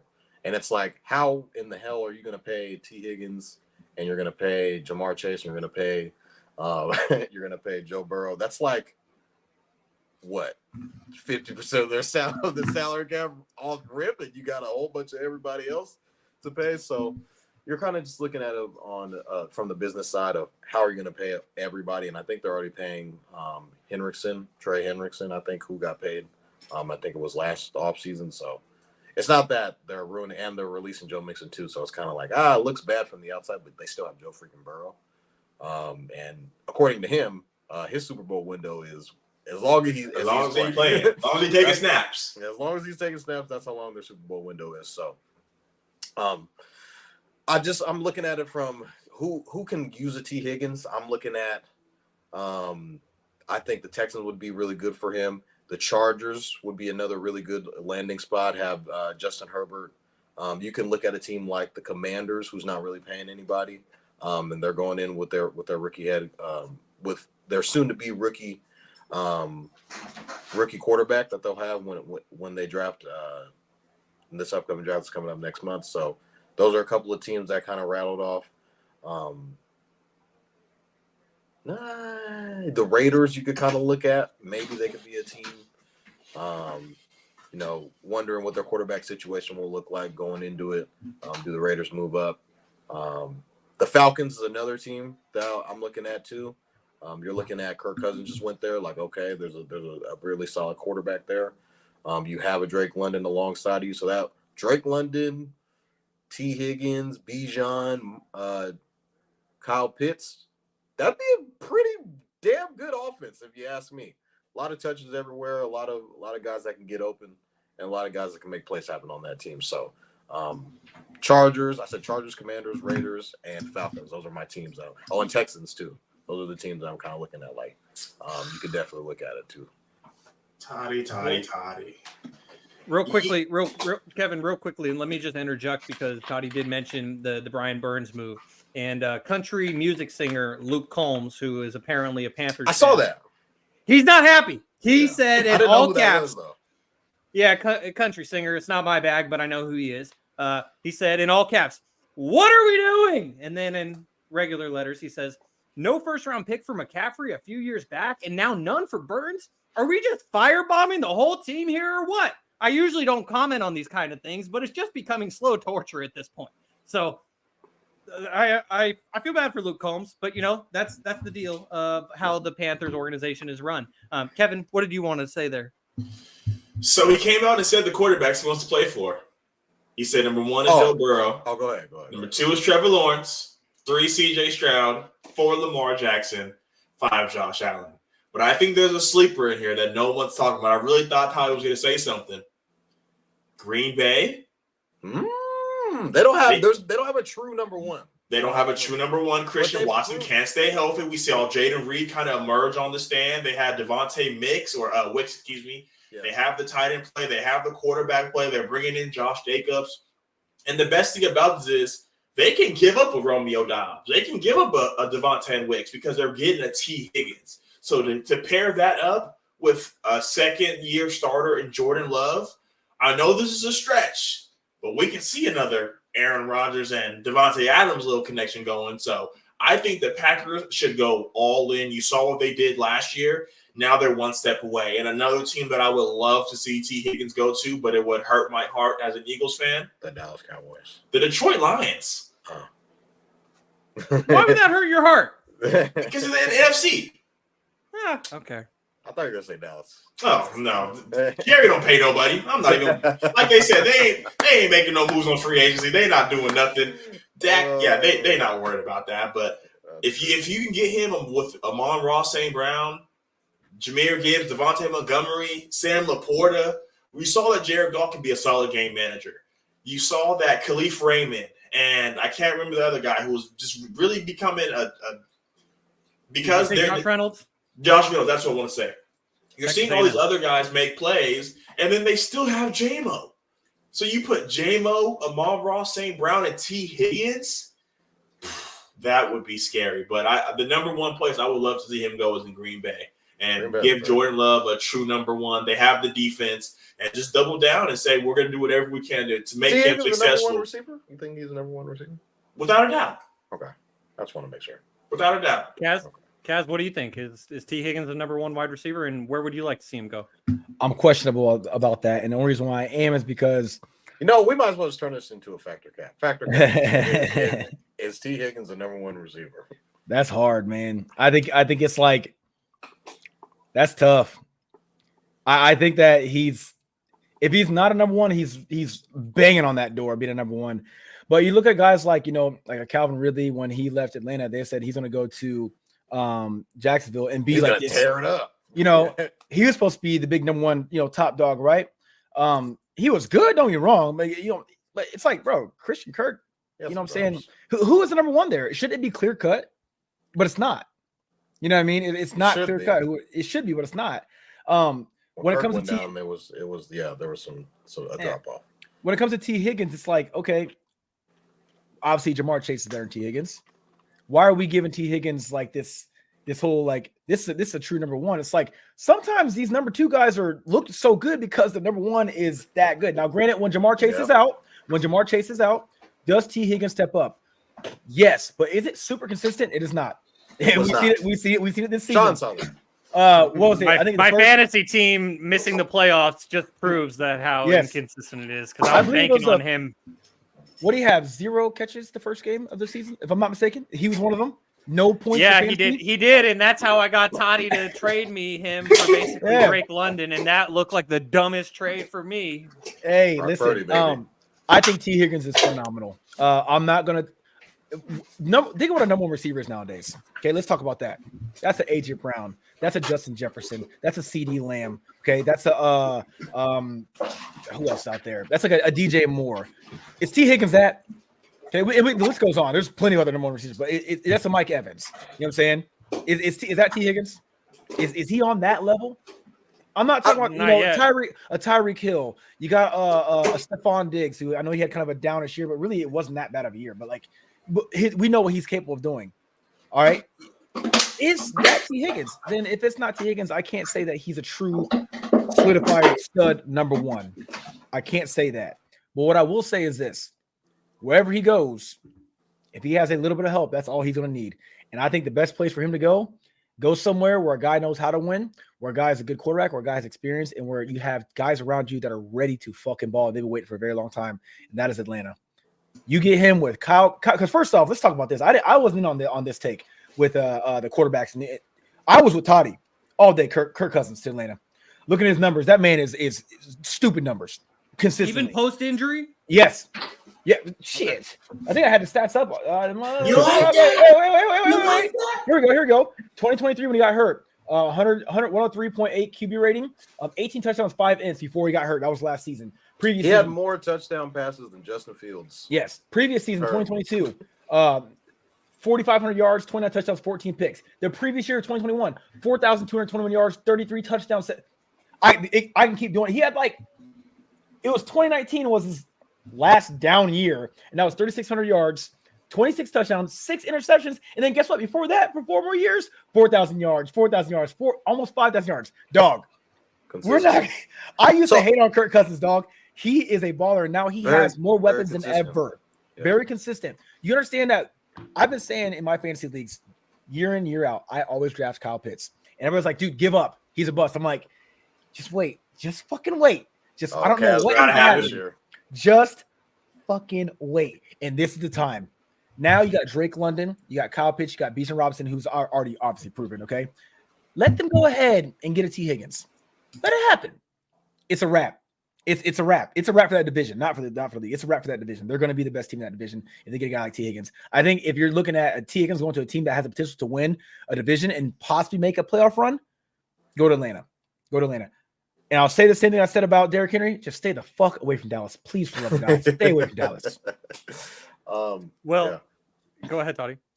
Oh, no. If you're throwing it to me, factor cap, is he a number one receiver? I think I would say so, but here's something that's very fair on what Kaz was saying about T. Higgins basically seeing all of the, single coverage because Jamar is basically getting all the attention. What's he going to look like year in or week in and week out, facing, as I think even if he goes to Atlanta, he won't necessarily see number one type coverage, if that makes sense, because you got Drake London to worry about, and you have Kyle Pitts to worry about as well, and also obviously Bijan Robinson can line up the slot anytime he wants to. But I still think he's a number one.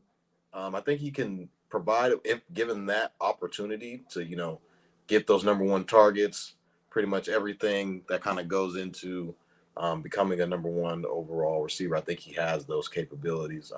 Did definitely see some inconsistencies throughout last year, but I do think that he's good enough to be one of those top tier guys.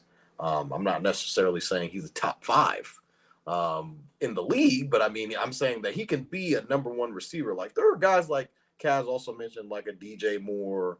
I think he could be on that type of tier of, a number one type of receiver, because I feel like there are certain teams that have number one guys. They're just not top 5. They're just not top 5. They're guys that can get open, and separate and be very productive for their team. They're not a Justin Jefferson or a Tyreek Hill. There's only so many of those guys. They're not, the AJ Browns, dare I say it, Brandon Ayuk. They're not one of those guys. All pro. You don't have to. 1,300 yards, not 1,000, Kevin. Not 1,100, not 1,200. 1,300. He's rolling his eyes and everything. I'm just going off the numbers. The money man. This is a stats over politics. This is what we like to be on this podcast. We like to keep the stats in order. So, granted, I do think, just to go back to the question factor, Cavs, T. Higgins, the number one overall receiver. I would have to say yes. And real quick question. Mm-hmm. Yeah, just rapid fire answer this. This for you two Niners fans. Is he better than Deebo Samuel? T. Higgins? Yes. No. Oh, okay. I thought you were going to ask us about No. Ayuk. I thought we were going to do this all over again. No, that too. Ayuk, is he better? No. Okay. Devontae Smith, is he better than Devontae Smith? Devontae Smith? All right. Hold on now. The answer is fucking no. Come on now. You guys. It's not as bad. I'm going to say Devontae Smith, but I'm saying there's not like a gap. Right. So what I was saying was this, like you mentioned, like how he's not top 5. Like the man's probably not even top 15 when it comes to wide receivers in NFL. I mean, so I think of a really good receiver. There is, and when I think of a number one, it's like, again, like a true number one. I think somebody in the comments mentioned that too. I know you're going to get that here soon, Shaun. But that's all I was saying. It's like, look at your team and even look at our guy. Our number one guy is AJ Brown. He's a $100 million man. We know Devontae Smith has potential, but it's AJ Brown. It's Brandon Ayuk for you guys. But he's not even better. T. Higgins isn't even better than your number 2, which is your, Debo. I look at it from that perspective. That's all. Like, when I think of a number one, it's not somebody who can play the position as number one. It's, can you excel at that position? That's all. You can't dress up and put number one on his chest. You say can't play the part. You can't play the number one receiver. Well, you guys might think I'm biased, but I would not take T. Higgins over Brandon Ayuk just simply because of Brandon Ayuk's route running ability. The one thing we're circling back, and we don't need to get back into this, but Kaz, I did want to just follow up on one thing in regard to Kirk Cousins. And like I said, we don't got to get into this, but the thing that I was trying to pose is, you mentioned all those stats. This is stats over politics, but were any of those stats coming off of a torn Achilles? Because that's what I'm worried about. Technology, everything has evolved, so guys can come back and be. My thing is, Kirk isn't mobile anyway, so he's going to sit. That's my take. So he is a traditional old-fashioned style quarterback. Right. He don't need to play off that Achilles that much. And if he's a running back or a skill position player, that's a different story. Because you're going like a Saquon. Yeah, like a Saquon. But he don't even use. There's some exceptions to the rule. Okay, there's some exceptions to the rule. Hey, I'm knocking on wood for you. Knock on wood if you're with me. But yeah, no, it's when, and this is coming from a sports mind and someone who's like also involved in athletics. The Achilles is a very tender area to tear, but it depends on how often you plant and how much pressure you put it when you plant. Kirk's not going to plant on his Achilles the same way, to the same degree that a running back would, obviously, or a wide receiver. He's not making any cuts, and there's things you can do to also mitigate that as well. So his injury is something that I'm not concerned about. It's the same thing with Aaron Rodgers. Why are we not concerned about Aaron Rodgers? Because he's going to come back to be just fine. So, Jaevon, Grant Cohn is jumping for joy right now. I know. I saw Javon Kinlaw. Yeah, the Jets are signing former 49ers defensive tackle Jaevon Kinlaw to a 1-year deal. So that officially puts a We even bookend. get Kevin's factor cap. Well, yeah, we will. Breaking news, Toddy. But yeah, just wanted to mention that because Kevin and Kaz, Jaevon, I know that you know exactly what I'm talking about, but Kevin and Kaz, if you have never seen the viral clip from Instagram Live with Jaevon Kinlaw going after Grant Cohn, a 49ers journalist, Kevin shaking his head, yes. Kaz, maybe you might have to look this up afterwards, but Jaevon Kinlaw versus Grant Cohn, that's all you need to look up. It is honestly hilarious.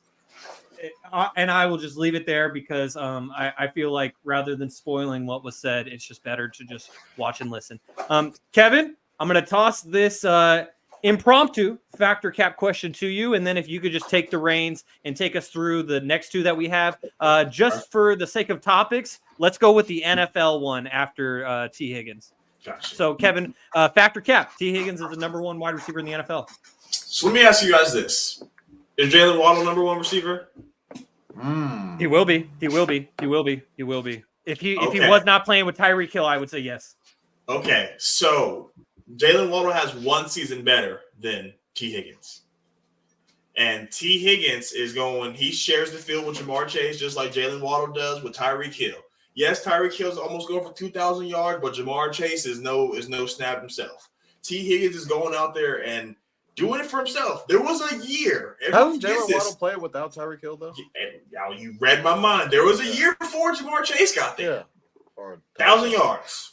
T. Higgins does this. He's new to this. He's not new to this. He's true to this. He's been putting up 1,000 yards after 1,000 yards after 1,000 yards. This season he was hurt, so he didn't get to do it. But like we talked about, when Jamar went down, everyone who had T. Higgins in fantasy said, okay, here we go. Shaun was like, yeah, all right, Toddy, I'm coming. Here we go. When you put T. Higgins in that number one opportunity, when he's getting all the targets, he's gonna be a number one receiver. Every year besides this year, because he was hurt, 100 targets. This year, 76, he was hurt a lot. So he's getting a lot. And this is also with Jamar Chase on the team, so he's getting a lot of touches. I'm not saying he's a top 5, top 10 receiver, but if he can go to any other team and be a number one receiver, like I said, with the Packers, with the there's plenty of teams that he can go be a number one receiver on. The Cardinals, like there's a lot of teams that we can say he can be a number one on. We compare them with guys with the Deebo Samuels and Devontae Smith. Yeah, there's a lot of good number twos, but you can't mention all those guys without saying Devontae Smith with T. Higgins, because we would all say if Devontae got his own team, he'd be a number one. Like you guys said, Jalen Waddle on his own team would be a number one. So when you give these guys the number one counts, the number one routes, they're going to go out there and dominate, because there was a year that they both didn't have their star partners and they both dominated. So I'm going to say this is a fact. I think T. Higgins is the number one receiver on any other team in the NFL. So we're rolling with the factor cap. Todd, I'm going to bring this to you first. But remember, we have a specific fan base that is either going to kill you or love you.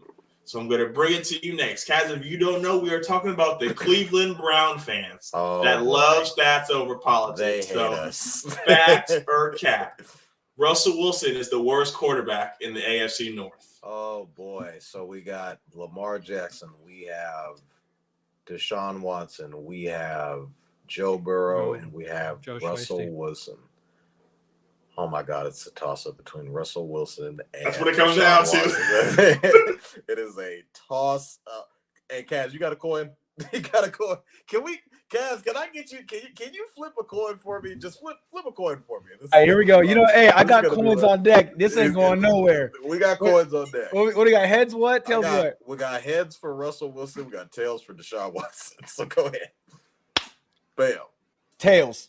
Deshaun Watson is so. This is a cat. And I'll tell you why. Cleveland fans, I'm looking you dead in the face right here. We all saw what Deshaun Watson looked like last year. Now I get he was injured, but was that like at the beginning of the season? Because Jesus, what was going on the whole year? We even had our boy. I remember when our boy Damian Barling, shout out to D-Lo and Casey, came on the show and said, Oh my God, Deshaun Watson is just so garbage. I love Deshaun too, man, and I really do. Like, I watched him in college.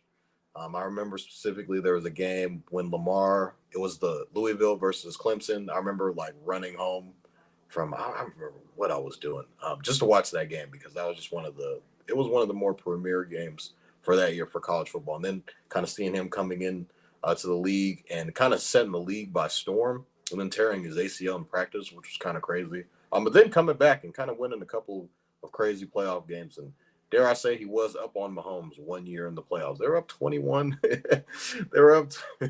As for audio only listeners, Shaun took the liberty of writing on a piece of paper that Deshaun Watson is a nasty man. And you know what's crazy, Shaun? I finally figured out where you got that from. You got it from the Bomani Jones show. I started listening to him. Pretty good listen, even though we kind of just gave him a free promo. Very good listen. Shout out to Bo. But I mean, nasty. Russ, man, he was not statistically. Russ didn't really play bad statistically. It's kind of like if you're looking at the optics. I think Russ had like a 26 and like 9. Shaun, you can pull up his stats from last year. Russell wasn't stat, but Deshaun Watson didn't look good at all, and I was the guy kind of screaming from the heavens that, are you guys regretting this signing, this $230 million guarantee? And it was kind of caught it early too, kind of right before, he got injured, and then we were seeing, Joe Flacco coming in, and PJ Walker and all those guys DTR. coming in, and DTR. Like I was kind of saying, like something's not right with Deshaun, man, and it could be because of injury, but I'm basing it off of last year. Who was the worst quarterback, and now Russ kind of coming into the league. I'm going to say that Russell Wilson is not the worst quarterback in the AFC North. So I'm going to say that this is a cap. All right, Shaun, I'm going to bring it to you next. Fact or cap? Russell Wilson is the worst quarterback in the AFC North. This is cap. Jaevon asked me to pull up the stats for Russell Wilson last season, and I did. So he had a 66.4% completion percentage. That was redundant. 3,070 passing yards, 26 passing touchdowns, 8 interceptions for Russell Wilson. Those passing yards, 3,070, ranked 19th in the NFL. 26 passing touchdowns, 9th in the NFL. That's top 10. And as far as his 8 interceptions, it says tied 91st. I don't really know how that works. Shout out to ESPN. But it's QBR, 50.7, which ranks 21st in the NFL. So those are pretty mid stats. But the point is that he wasn't the worst quarterback in the NFL. I think if I pulled up Deshaun Watson stats right now, it would be some of the worst stats in the NFL. And once again, I will reiterate, Deshaun Watson is a nasty man. He's a nasty man. If you read all the reports and investigations on field, everything, Shaun, on field. Okay, on the field, Deshaun Watson is the worst quarterback in the AFC North. He probably plays in the best division in football, just off the top of my head, when it comes to overall quarterback depth. I mean, maybe one of you guys can interject right now and tell me if you can think of a division with 4 better quarterbacks collectively. But it's a blessing and a curse. Deshaun Watson, he plays in a division that has so much quarterback talent, but by proxy, that means Deshaun Watson ultimately is the worst quarterback in the AFC. And so this is cap. Russell Wilson is not the worst quarterback in the AFC North. That distinction belongs to the nasty man. Cleveland fans, we want all the smoke. We want all the smoke. So, Kaz, I'm going to bring it to you next. Fact or cap? Russell Wilson is the worst quarterback in the AFC North. It's cap, bro. It's Deshaun. I mean, I'm not crazy on this. No, it's look, I'm a Russ hater. Not that I actually dislike Russ. He just the last few years has pissed me off. Because when he went to Denver, I was like, all right, we're gonna see some. KC, watch out. Watch out. You know what I'm saying? Nothing. I'm like, bro, come on, man. You're an elite level quarterback. You've been to 2 Super Bowls. I believe we talked about this in the last podcast I was on with you guys, but it's just like he makes me so mad. Like, I'm like, God, Russ, like sometimes you got to be that guy, and like when it's time to be that guy, you out here throwing game losing picks and shit. You know what I'm saying? They're taking an unnecessary sack. It's like, bro, you know better than that than to do that. So he makes me mad, but no, Deshaun, listen, I watched Deshaun. I didn't understand the signing when Deshaun nobody understood that shit. That made no sense. And then we got to see him this season. Granted, he did get hurt, but we got to see him. They had a great defense. He had guys around him that can make plays. And what stood out to me was Deshaun Watson. Actually, somebody in my chat on Twitch, somebody said Deshaun Watson was the second best quarterback on the Browns. so I mean, yeah, we ain't gonna sit there and say Russell Wilson was ever the second best quarterback on any team. Dare I say is Deshaun Watson leading the Browns to the playoffs? Yeah, no, I mean they're Myles Garrett will, that defense will, but no, Deshaun Watson is for sure hands down the worst quarterback in that division. I don't think it's even close. Well, like they say, there's always one. God damn it, God. Factor Cat. Russell Wilson is the worst quarterback in the AFC North. Cleveland Browns, stand up, dog pound. You guys forget when Deshaun Watson played 16 games, like Kaz was mentioned with Kirk Cousins, 4,000 yards,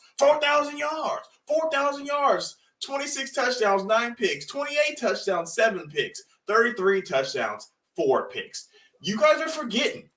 How long ago was that? Hold on. There's been one time Patrick Mahomes played an AFC Championship game on the road, and can somebody tell me who that was against? Wasn't Deshaun Watson? Well, it was Deshaun Watson. That's when they gave was a divisional. It was the divisional round, and it was in Kansas City, but they came back from down like 24-3 or whatever. Yeah, so he had him on the ropes. So you guys are talking about you don't understand the deal, why they made all this money. How long ago was that? Let me ask you this: was there ever a time in your life where you looked up and said, "Russell Wilson's the top 3 quarterback in the NFL"? Yes, I think so. What? Close. Bro, there's no way, Toddy. There's no way. You know how long he's been playing? Kevin, when the last season that he had in Seattle, he was the leading MVP candidate for 75% of the season, and then he flamed out to end the season. And so to say that he was a top 3 quarterback at one point, at some point in time, I would say he was. At one point. You guys, even if it was even Rodgers, even if it was like he played with Peyton Manning was still in the NFL. Like there's never a world where you guys said he was a number 3 quarterback. We used to say that about Deshaun Watson. Yeah, I don't think you're honestly thinking about that. You know how many quarterbacks he's played against? He's been in the league for a minute, fellas. So the guys that are retired, they're still playing. I can confidently say both guys at one point in time are probably top 3 quarterbacks at one point in time in the league. I don't know if we can say that about Russ, man. There's a lot of good guys back in the day that Russ has been going for a minute.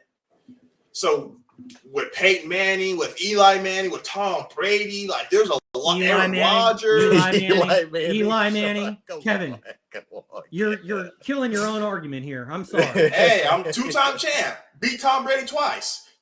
No one would say you're crazy for it. We're talking regular season stats, right? No one would say you're crazy about it.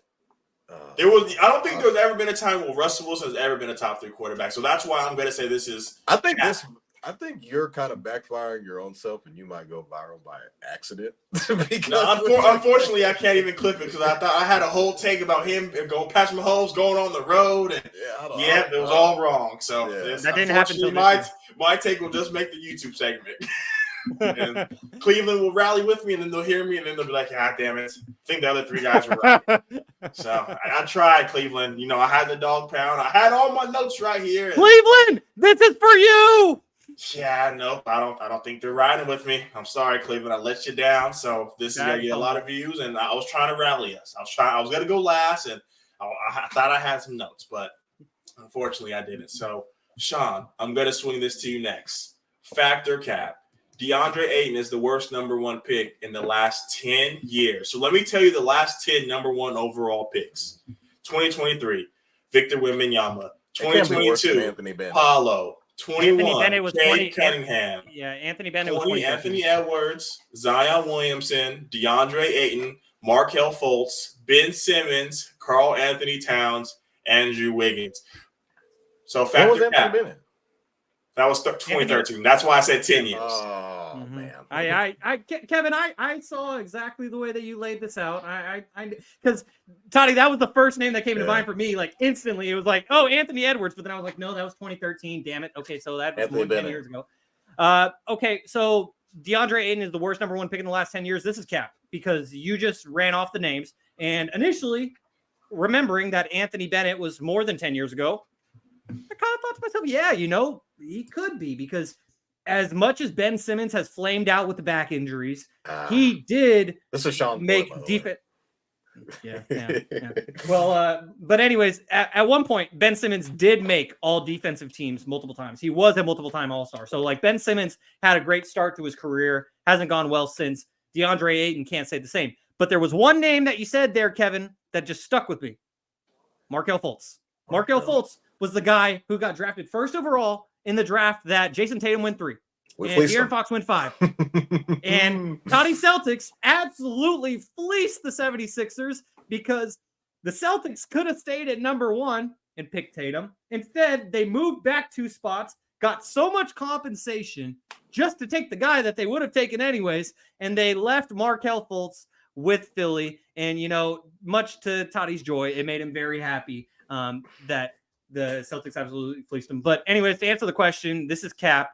I would say DeAndre Ayton is the second worst number 1 pick in the last 10 years because Markelle Fultz definitely takes that distinction, in my opinion. And it's unfortunate what happened to Markelle Fultz, too, because like J. Cole said in whatever song it was, he said, I pray for Markelle because they fucked up his shot. Like, I feel bad for Markelle Fultz because, like, they truly, like, messed with him psychologically in Philadelphia. Not only the team trying to make him a better player, but also the fans just hating on him when they saw a guy like Jason Tatum getting drafted up the road by the Celtics and a De'Aaron Fox going to Sacramento, the NBA's wasteland that they used to call basketball hell. De'Aaron Fox has since saved this Kings franchise. He has had help with Domantas Sabonis, but he could have been a 76er. Instead, they chose Markelle Fultz. All right, Kaz, I'm going to swing it to you next. Factor cap. DeAndre Ayton is the worst number 1 pick in the last 10 years. First, I'm going to go ahead and say, y'all know for a fact how much I do not follow NBA draft, all that kind of stuff. But what I will say is this. I do know a little bit of something. I heard a name like Ben Simmons. I can tell you what. That motherfucker sucked. Okay? I'm going Ben Simmons all goddamn day. Now, out of the guys you did name, I do follow the NBA. I do follow NBA, like, mildly. But for the most part, I do a lot of sports betting, and DeAndre Ayton loses me a lot of money. I stopped betting on him. I had to. But yeah, no, Ben Simmons. I mean, that I can recall a time or two where DeAndre Ayton has had a solid game. What the hell? What is Ben Simmons? What is Ben Simmons? What is this? This guy's getting paid to just exist in the NBA. At least Ayton's on the court, trying to make an impact. He may be failing, but at least he's trying to make an impact. So I'm going to just say, as someone who doesn't pay a lot of attention to NBA basketball, especially the draft, just kind of hop in here and there and wait for the NBA playoffs. That's my time of the year. I love playoff basketball. I'm going to say that it is cap. That goes to Mr. Ben Simmons. All right, Toddy. Factor cap. DeAndre Ayton is the worst number 1 pick in the last 10 years. Okay, can you give me the list again? Because I heard a couple of guys. I got you. So we have Victor, Paolo, Cade, Anthony Edwards, Zion Williamson, DeAndre Ayton, Markelle Fultz, Ben Simmons, Karl Anthony Towns, and Andrew Wiggins. Ooh, Andrew Wiggins won a title. It's kind of Ben Simmons. It's tough for me because Ben Simmons made like All-Stars and playoff. All-NBA. All-NBAs. Multiple. He has accolades. So it's kind of tough for me to say he is a bust. He kind of just got injured, and that kind of like fucked up his career. It's not because he Well, even Andrew Wiggins made an All-Star team, if I'm not mistaken. Yeah, Andrew Wiggins is, from what Andrew Wiggins was supposed to be out of Kansas. Ooh, that was Maple Jordan. Yeah, it was pretty insane. I might have to go with Markelle because I don't know what happened from summer league to training camp. Markelle was busting everybody's ass in summer league. Y'all couldn't tell me nothing.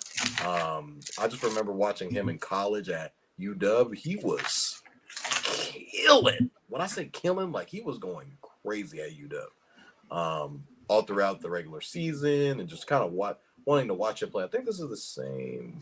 No, it's not. No. Because wasn't Lonzo on this draft team? Yeah, Lonzo was. Yeah, Lonzo went 2. Yeah, Lonzo went 2. So I was Josh Jackson went 4. Yeah. So I remember wanting to watch Lonzo versus Markelle because they were both in the Pac-12 at that time. So I remember wanting to watch that.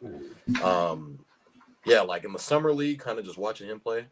And like I think he had like a 30 ball in the summer. I was like, yep, I've seen enough. I've seen enough. And then kind of, I think he got hurt. He got hurt in the summer league or something? Like, I don't remember. The world may never know. Yeah, I don't know what happened. I literally couldn't. His shoulder got fucked up. Like, and then we kind of just see, I don't think we've ever seen coverage of a player's jump shot getting changed, like, to the magnitude that it was. Like even Shaun said, like J. Cole mentioned in the fucking song, like it was that crazy. Because I have no idea what happened from, and then from, the Celtics obviously knew something. They probably caught some red flags during the draft process. It was like, hey, you want the number 1 pick? Well, come on, step into my office. Danny Ainge style.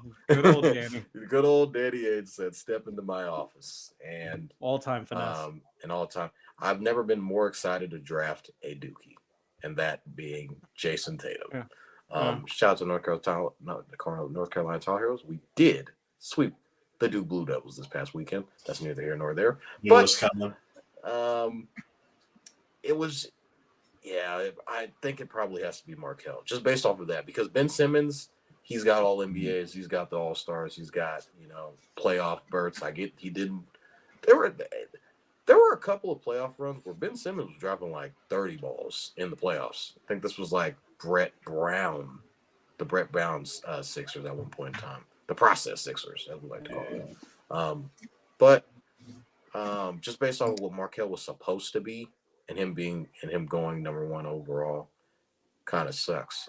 Just imagine if Josh Jackson went number 1 overall. That would have been he probably would have been on this list. But I mean, even if Lonzo would have went 1, he would have been kind of in question about kind of like where his career is right now. He could definitely be on this list, but it was definitely tough for Markelle at that point in time because at UW he was a monster, and in the summer league, monster, and then out of nowhere, his shots fucked up. I don't know what's going on, guys. He's just not playing anymore. So, I have to say that this is a cap. I think it's Markelle Fultz.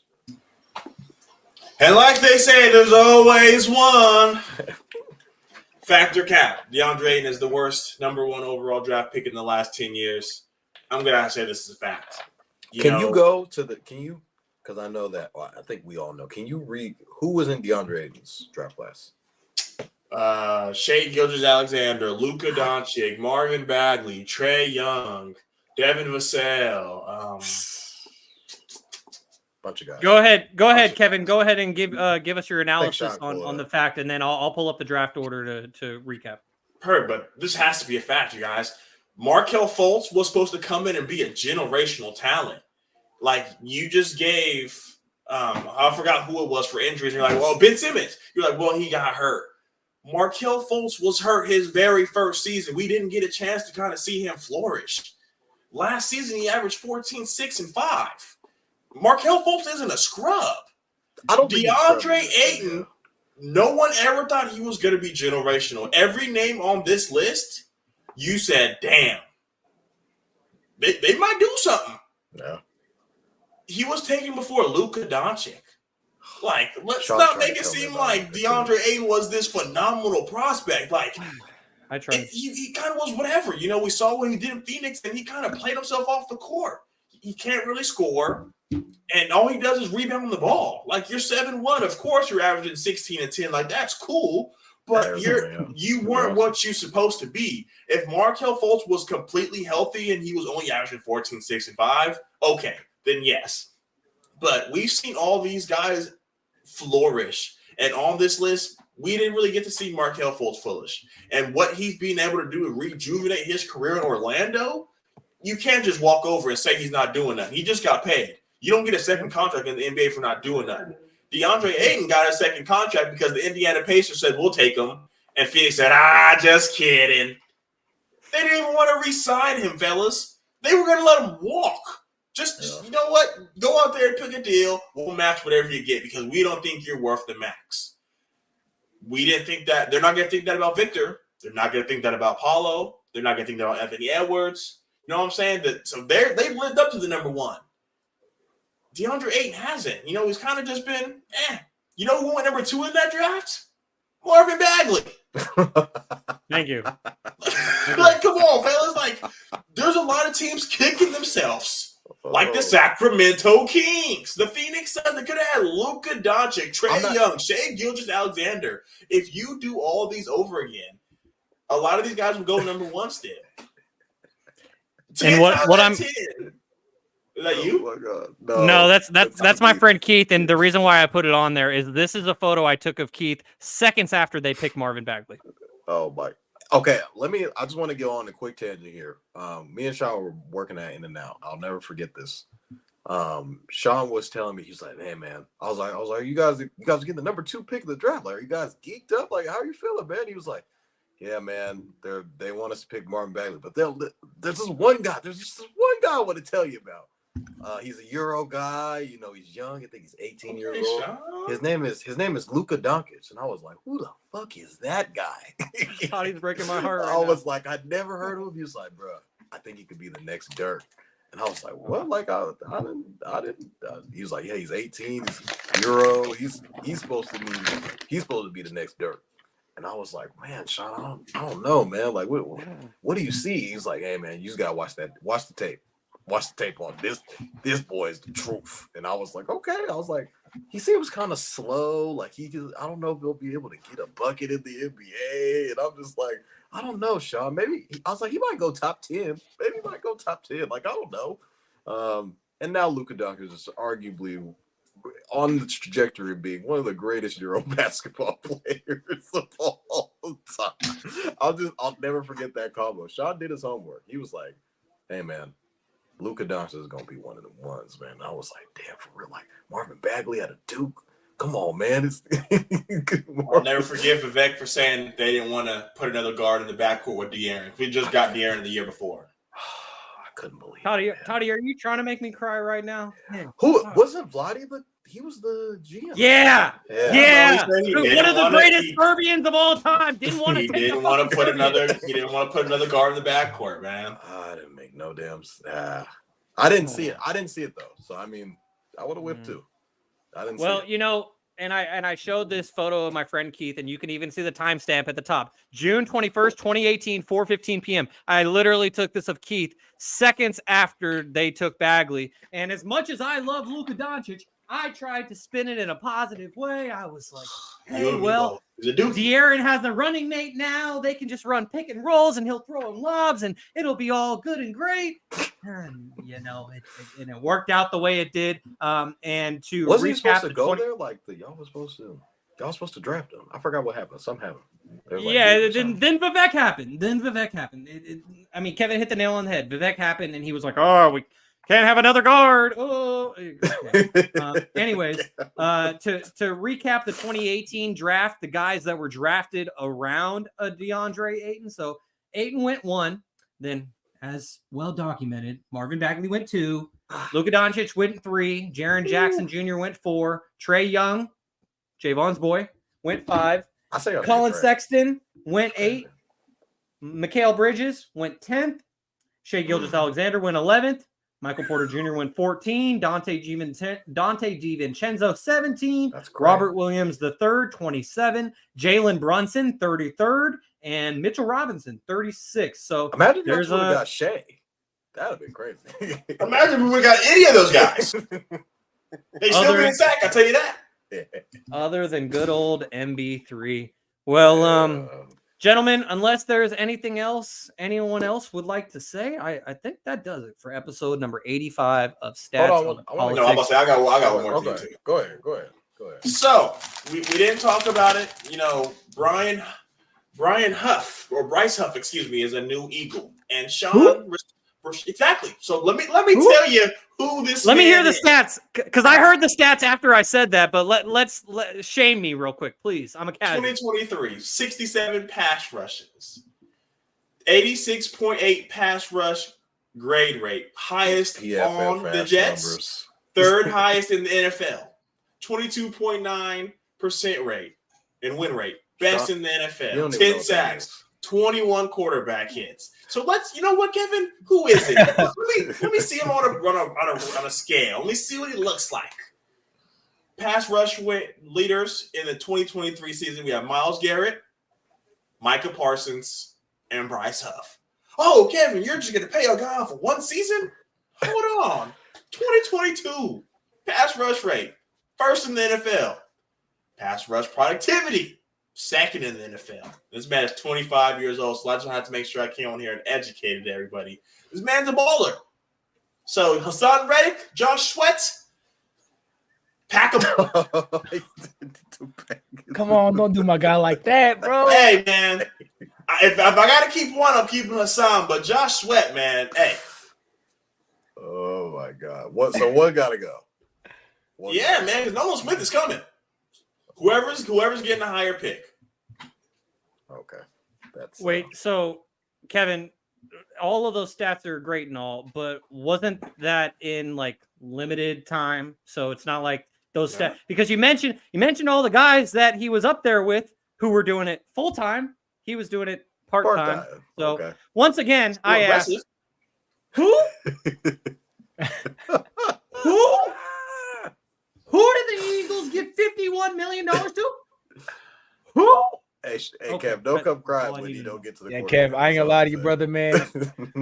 You're on your own with this one, bro. I hope. I'm telling you guys, we're gonna be talking this time next year. Like, damn, Kev, you were right. You called it. I hope. I'm not saying that it wasn't worth it. I'm not gonna say that. I'm just like, all right, here we go. Like, I'm looking at. I saw the stats too, and I was like, okay, like, so he has a very high upside, extremely high upside. I see that.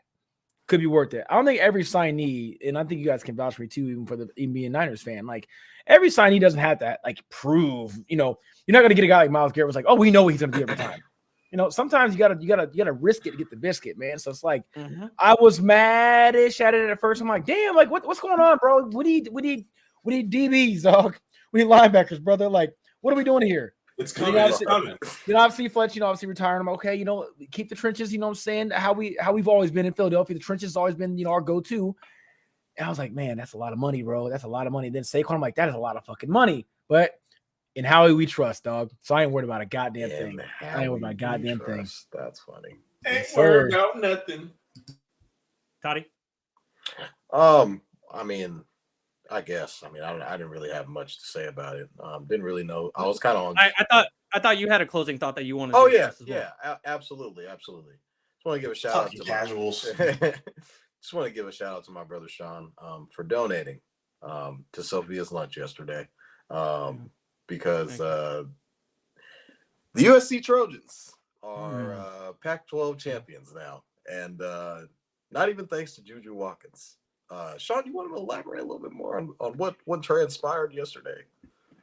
Yeah, so after USC made it to the Pac-12 championship game this past weekend, Toddy tagged me on X and he said, "Oh, Shaun," and I replied to him and I was like, "Hey, what are you doing tomorrow at 2 p.m.?" Mainly just hoping that he says, "Oh, I'm gonna be locked into this Pac-12 championship game." Toddy didn't tweet me back. We'll put that aside. So I had to FaceTime him. And I FaceTimed Toddy about 2 hours before the Pac-12 championship game started, as the SEC championship game was going on between LSU and South Carolina. Excellent game. There was a little bit of a ruckus down the stretch. Camila Cardoza absolutely took out Flau'jae Johnson, but that's an aside. We're talking about the Pac-12 championship.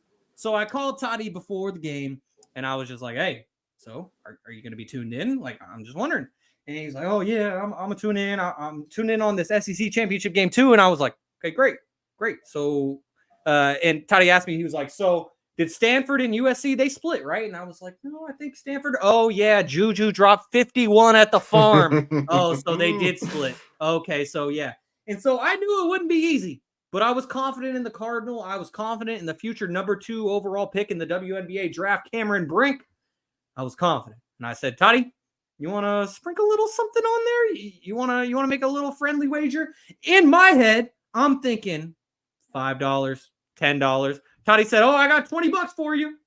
I ain't no bitch. I ain't backing down. And so I was like, all right, $20. Let's do it. And USC basically controlled the entire game.